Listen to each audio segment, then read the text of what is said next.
मुनव्वर फारूकी एक विवादित stand up comedian है जिसने अपने करियर की शुरुआत हिंदू धर्म और भगवान राम का अपमान करने के साथ की थी। रुक, तेरे को बताते, तेरी मार तेरे रुका। तो मुझे ये बताओ, इसका नाम होला राम क्यों रखा? क्या है कि नाना जी का नाम राम था और ये होली के दिन पैदा हुआ, तो उन्होंने इसका नाम होला राम रख दिया। अच्छा हुआ जी लोहड़ी के दिन पैदा नहीं हुआ, नहीं तो इसका नाम तो लोड़ा राम। समझ रहे हो क्या? इस वीडियो में कोई दिक्कत नहीं है। अक्षय कुमार की जो फिल्म थी इसे सेंसर बोर्ड ने सर्टिफिकेट भी दे दिया था और कोई कट्स की भी डिमांड नहीं करी थी, तो इस वीडियो में कोई दिक्कत नहीं। ऐसे लोग और कहां मिलेंगे जहां बहुसंख्यक हिंदुओं और भगवान श्री राम का अपमान करने वालों को भी इतना प्यार मिलता है, इतना दुलार मिलता है कि वो रातों रात ऐसा स्टैंड अप कॉमेडियन रातों रात सुपरस्टार बन जाता है।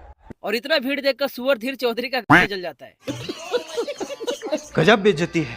इससे भी बड़ी बात यह है कि भारत में कल बिग बॉस के आखिरी एपिसोड को, यानी जो फाइनल था, उसे अकेले ओटीटी प्लेटफॉर्म पर ही एक समय में 3 करोड़ से ज्यादा लोग देख रहे थे। अच्छा ये बात है, 300 करोड़ से ज्यादा लोग देख रहे थे और इसके चाटुकारिता को झाड़ पर अंधभक्त देख रहे थे, इसलिए इसकी चल रही है। मुनव्वर फारूकी एक विवादित स्टैंड अप कॉमेडियन है जिसने अपने करियर की शुरुआत हिंदू धर्म और भगवान राम का अपमान करने के साथ की थी। चुप कर बे कुत्ते। बोलने दे, तकलीफ हुआ है बेचारे को, बोल बोल। और फिर यही काम करते करते वो मशहूर हो गया। हमारे देश के लोग ये भूल गए कि ये वही स्टैंड अप कॉमेडियन है जिसने न सिर्फ भगवान राम का अपमान किया था बल्कि सीता जी के लिए भी अपशब्दों का इस्तेमाल किया था। रुक, तेरे को बताते, तेरी मार तेरे रुका। और इसी के दौरान सीता का किरदार निभा रहे उस लड़के ने सिगरेट पी थी। हालांकि ये बवाल यही नहीं थमा, इसी वीडियो में आगे उसी लड़के ने गाली भी दी, जिसके बाद दर्शकों का पारा 7वें आसमान पर पहुंच गया। इस नाटक के दौरान किरदारों ने कई आपत्तिजनक डायलॉग भी बोले और वो सभी डायलॉग उन्होंने राम और सीता के किरदार को निभाते हुए कहे। बस इसी के बाद वहाँ हंगामा हो गया। तो इस वीडियो में कोई दिक्कत नहीं दोस्तों, इस वीडियो में कुछ हिंदू विरोधी नहीं। वो मुनावर वाला वीडियो प्ले करना।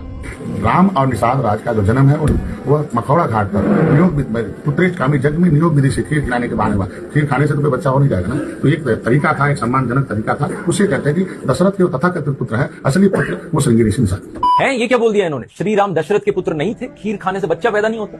लेकिन एडिटर, ये तो बीजेपी की एलआई के पार्टी वाले, मैंने बताया ना, कोई भी चीज हिंदू विरोधी नहीं हो सकती जब तक कोई बीजेपी का रिलेटेड इंसान बोल रहा है। ये एक बेसिक रूल है दोस्तों। राम जी के 5 पिताजी हैं। विचित्र बात है, स्वीकार करना बड़ा मुश्किल है, पर सत्य बात है, 5 पिता। तो साला ये दुख का खत्म नहीं होता बे। सुअर धीर चौधरी, तुझ पे धिक्कार है, कैसा पत्रकार है, एक बार फिर से जेल जाएगा, एफआईआर तैयार है। सुधीर चौधरी के खिलाफ देश भर के अलग अलग थानों में एफआईआर, शिकायतें, मुकदमे दर्ज हुए। हालत ये हो गई कि सुधीर चौधरी की गिरफ्तारी की तलवार उनके सर पर मंडराने लगी और अब गिरफ्तारी के डर से सुधीर चौधरी गिड़गिड़ाने लगे। ऐसा लगता है कि सुधीर चौधरी ने अब जर्नलिस्ट होने का नाटक भी बंद कर दिया है और सुधीर चौधरी के खिलाफ एक शिकायत दर्ज की गई है कि उन्होंने आदिवासियों के ऊपर बहुत ही भद्दा घिनौना कमेंट किया है। उन लोगों के अकॉर्डिंग मुनावर ने भगवान राम और सीता का अपमान किया था। एग्जैक्टली क्या कहा था, आइए इस वीडियो में देखते हैं। मेरा पिया घर आया ओ राम जी, लाइक अगर भगवान को रिस्पॉन्स करें, वो गाना कैसा है ना, लाइक मेरा पिया घर आया ओ Ram ji don't give fuck about your पिया, मेरा पिया घर आया राम जी, लाइक मैं 14 साल से खुद घर नहीं गया। एंड अगर सीता ने सुन लिया तो वो तो डाउट करेगी। एंड सीता को तो माधुरी पे पहले से शक है। वो गाना है तेरा करूं गिन गिन, तो उसको लगा वनवास गिन रही है कि साल 14 पे रुक गई है। मैं आपको खुद ही बताता हूँ मुनावर ने क्या बोला था। भगवान को अगर रिस्पॉन्ड करना हो तो वो गाना कैसा है ना, मेरा पिया घर आया ओ राम जी को तुम्हारे पिया से कोई मतलब नहीं है। वो कह रही है मेरा पिया घर आया। राम जी ने कहा मैं 14 साल से खुद घर नहीं गया। और अगर सीता ने सुन लिया तो वो तो शक करेंगी कि तेरा पिया घर आया तो मेरे पति को क्यों बता रही है। उसको पहले से माधुरी पर शक है। तेरा करूं गिन गिन के इंतजार, उसे लगा कि वो वनवास के साल गिन रही। माधुरी दीक्षित का फेमस गाना था मेरा पिया घर आया ओ राम जी, 1995 की फिल्म से गाना था। और एक और इनका फेमस गाना था 1 2 3 का। तो यहाँ पर क्योंकि ओ राम जी बोला इन्होंने, तो मुनावर ने वर्ड प्ले का इस्तेमाल करके प्रिटेंड किया कि भगवान राम माधुरी दीक्षित का यहाँ पर मजाक बना रहे हैं। इन गानों के लिरिक्स का इस्तेमाल करके, सुन रहे हो ना आप, यहाँ पर भगवान राम को नहीं क्रिटिसाइज किया जा रहा है या उन पर नहीं मजाक बनाया जा रहा है, इन गानों का मजाक बनाया जा रहा है जिसमें ऑब्वियसली ओ राम जी फ्रेज यूज हो रहा है। अगर आप उस दिन शो में बैठकर इस जोक को सुन रहे होते तो आपको इंस्टेंटली ये जोक समझ में आ जाता है, इतना एक्सप्लेन करने की जरूरत नहीं पड़ती। लेकिन बाद में अब क्योंकि इतने लोगों ने ये कहा कि यहाँ पर हिंदू विरोधी काम हो रहा है, तो जिन लोगों ने नहीं सुना ये, उनका माइंड ऑब्वियसली उससे पॉइजन हो जाता है, उससे डाइवर्ट हो जाता है और लोग इनिशियल अजम्पशन से इस जोक को सुनने जाते हैं कि ऑब्वियसली यहाँ पर भगवान का मजाक उड़ाया जा रहा है। ये जोक सुनकर ऑडियंस हंस रही थी। ऑब्वियसली ऑडियंस में बहुत से हिंदू भी बैठे थे, कोई ऑफेंडेड फील नहीं करा, किसी को नहीं लगा कि ये इंसल्ट था भगवान राम या सीता के लिए। लेकिन इसके कुछ हफ्तों महीनों बाद कोई एक इंसान खड़े होकर बोलता है कि मुनावर ने तो यहाँ पर अपमान कर दिया भगवान राम सीता का। अब यहां सोचने वाली बात यह है कि जिस व्यक्ति ने, जिस स्टैंड अप कॉमेडियन ने भगवान श्री राम के बारे में न जाने कैसी कैसी अपमानजनक बातें कही, सीता जी का मजाक उड़ाया, वो व्यक्ति इसी देश के लोगों के लिए अब एक सुपरस्टार बना हुआ है।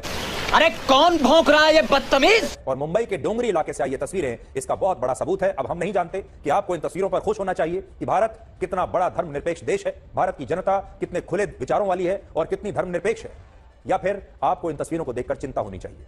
मुंबई का डोंगरी वही इलाका है जहां एक जमाने में आतंकवादी याकूब मेमन और आतंकवादी दाऊद इब्राहिम रहा करते थे। ये वही इलाका है और अब इस इलाके से ही ये तस्वीरें आज आई है। अरे कहना क्या चाहते हो? लगता है तुम गू खा के ही मानोगे।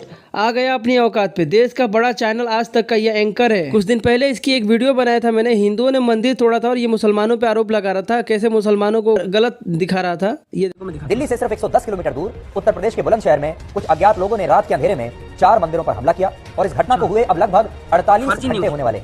लेकिन हमारे देश में इसकी कहीं कोई चर्चा तक नहीं है। आपको किसी मीडिया में, किसी न्यूज चैनल में खबर तक नहीं मिलेगी। मोदी जी का तलवा चाटते चाटते ये पागल हो गया है। एक तो फर्जी न्यूज दिखा रहा है, ऊपर से तकलीफ हो रहा है कि और भी चैनलों पे फर्जी न्यूज क्यों नहीं दिखाया जा रहा है। इसको बहुत तकलीफ हो रहा है। खंडित कर दिया गया और गांव के लोगों का कहना है कि इन मंदिरों पर बड़े ही क्रूर तरीके से हमला किया गया। इसके अलावा जो मूर्तियां बहुत विशाल और बहुत पुरानी थी, ऐसा आरोप है कि उन पर हथौड़ों से हमला किया गया। लगभग 78% हिंदू रहते हैं, 22% मुस्लिम आबादी है और ये वही जिला है जहां से मोहम्मद साहिल खान को गिरफ्तार किया।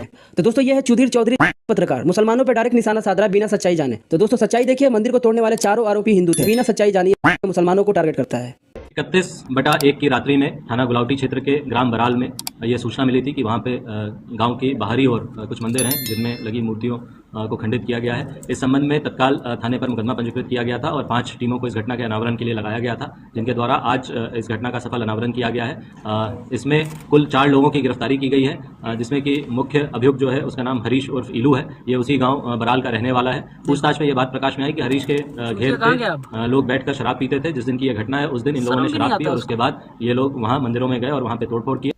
तो दोस्तों देखा आप लोगों ने, चारों के चारों हिंदू है, चारों आरोपी हिंदू है। इसको शर्म नहीं आता है यार, नेशनल चैनल वाला होकर इसको शर्म नहीं आता। दुनिया इसको देख रही है, कैसे यार सफाई से आकर झूठा न्यूज दिखा देता है, लोगों में हिंदू मुस्लिम में नफरत फैला के चले जाता है। और ऊपर से इसको तकलीफ हो रहा है कि और भी चैनलों पे इसके जैसा हिंदू मुस्लिम में नफरत क्यों नहीं फैलाया जा रहा है। इसको बहुत तकलीफ हो रहा है क्योंकि मोदी जी का तलवा चढ़ता है। चित्रा, अब आप हमें बताइए कि हेमंत सोरेन बाहर आए या नहीं आए और अब आज की रात उनकी कहां बीतेगी? इनको कितना मजा आ रहा है?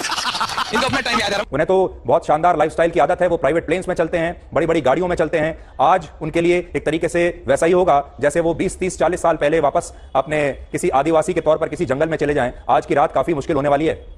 सुधीर चौधरी जो आज तक के पत्रकार हैं, या ये कहूं कि वो भारतीय जनता पार्टी के प्रवक्ता हैं, या ये कहूं एक घटिया मानसिकता वाले व्यक्ति हैं। आपने सुना उन्होंने क्या कहा हेमंत सोरेन जी के बारे में? यानी कितनी घटिया मानसिकता है इन लोगों की, आदिवासियों के बारे में, ये अनुसूचित जाति जनजाति पिछड़े वर्ग के बारे में इनकी मानसिकता इतनी घटिया है। बात तो सही है। ये सोचते हैं कि जिस तरह अब से 30-40 साल पहले देश में दलित आदिवासी पिछड़े वर्ग के लोग जिस बदहाली में रहते थे, जिस तरह का गुलामी का जीवन जीते थे, वो उसी तरह का गुलामी का जीवन जिए। और दूसरी तरफ खुलेआम ये पत्रकार नहीं बल्कि बीजेपी के प्रवक्ता इन नकली टीवी चैनलों पर बैठकर, चाहे वो आज तक का चैनल हो चाहे दूसरे, चूंकि ये मुख्य मीडिया जो अपने आप को क्लेम करता है, ये बेसिकली मीडिया नहीं रहा, ये भारतीय जनता पार्टी के प्रवक्ता चैनल हैं। भारतीय जनता पार्टी को फाइनेंशियल मदद देने वाले उद्योगपतियों के चैनल हैं और ये लोग इनके गुलाम लोग हैं।